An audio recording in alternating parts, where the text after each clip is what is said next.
журі, добрий день! Дозвольте нам представити виніки роботи по темі нашого дослідження «Допомога зимуючим птушкам».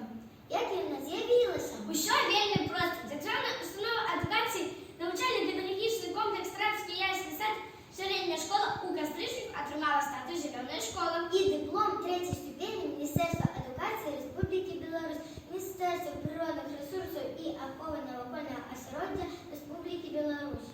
У сувязі з реалізацією у нашій установі адукації програми «Зелена школа» поставлена мета виховання екологічної культури навчальців збереження навкольного осереддя. Ми навідуємо гурток соціальної екології, де вивчаємо видову різностайність живел природного осереддя установи адукації і способів його повеличення. Тому тему допомоги зимуючим птушкам нашої дослідчої роботи ми вибрали не випадково. Мета нашої роботи – вивчити інформацію об зимуючих птушках, нашій місцевості, об їх харчуванні і користі, яку вони приносять, об способах оказання допомоги птушкам у зимовий період. Визначили задачі роботи – знайти дитячу наукову популярну літературу, виявити, які птушки зимують у нашій місцевості, познайомитися з основами зимової підкормки птушок, правилами виробу і розміщення кормушок, составом корму, виробити і розмістити кормушки на території установи адукації. Птушки надають неповторне жирство лісам, паркам, садам. Птушки поедають велику кількість рослинної і живольної їжі. При їх уділі відбувається розповсюдження насіння рослин.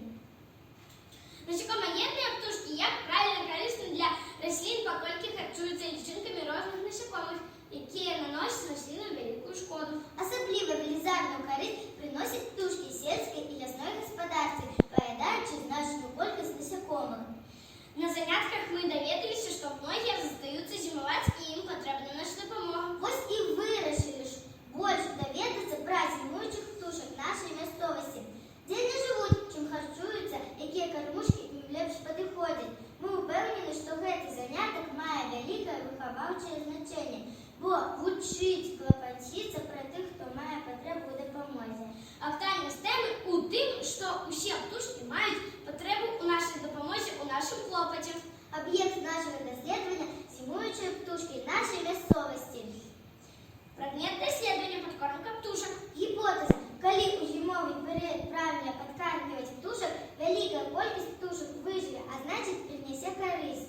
Визначивши об'єкт, ми прийнялися вирішити першу задачу, це значить вивчити необхідну інформацію. Ви довідалися, що у нашій місцевості залишаються зимувати пироги, синиці, голуби, дятли, сороки, поповзні, снегири, сойки. Птушки летят зимой у населенные пункты, как подкормиться.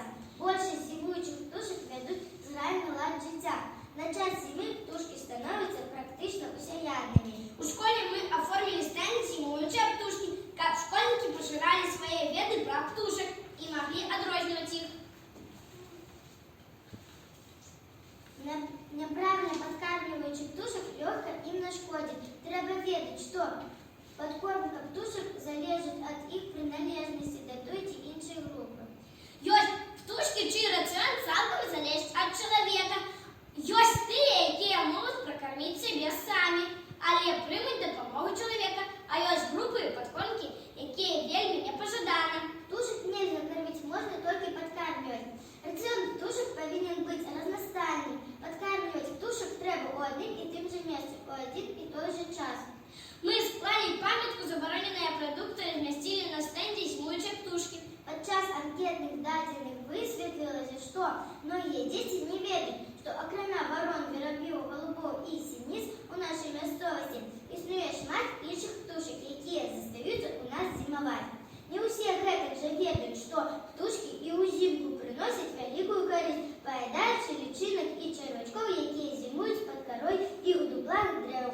Наша гіпотеза частково підтвердилася. Птушки доволі безпеково можуть супротистояти холодам. У тим випадку, коли вокруг много корму, роботу продовжимо у снежні, коли будемо підкормлювати і назирати за птушками для кормушек. Спочатку кількість птушок для кормушек буде невелика. Гэта мы зауважили у прошлом году, коли назирали за синицами, коли необходимо регулярно наполнять кормушки кормом. При низких температурах колькасць птушек таксама павялічваецца.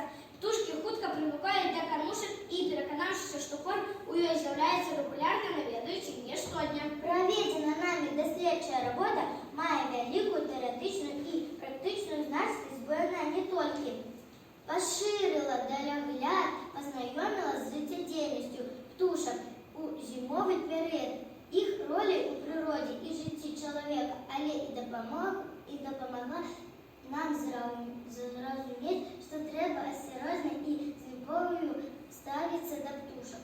Мы навучыліся рабіць кармушкі, развесілі іх каля школы, вывучылі меню птушак. Сабраны матэрыял і зробленыя вывады будуць цікавыя і карысныя усім, пачынаючы з малодшага ўзросту. Мы зможам выкарыстаць матэрыялы на пазакласным чытанні, на класнай гадзіне, на уроках па прадмету «Чалавек і свет». Галоўнае, неабходна павялічваць самасвядомасць. Бо калі чалавек з дзяцінства навучыўся любіць і берагчы прыроду, ён гэта будзе рабіць і стаўшы дарослым.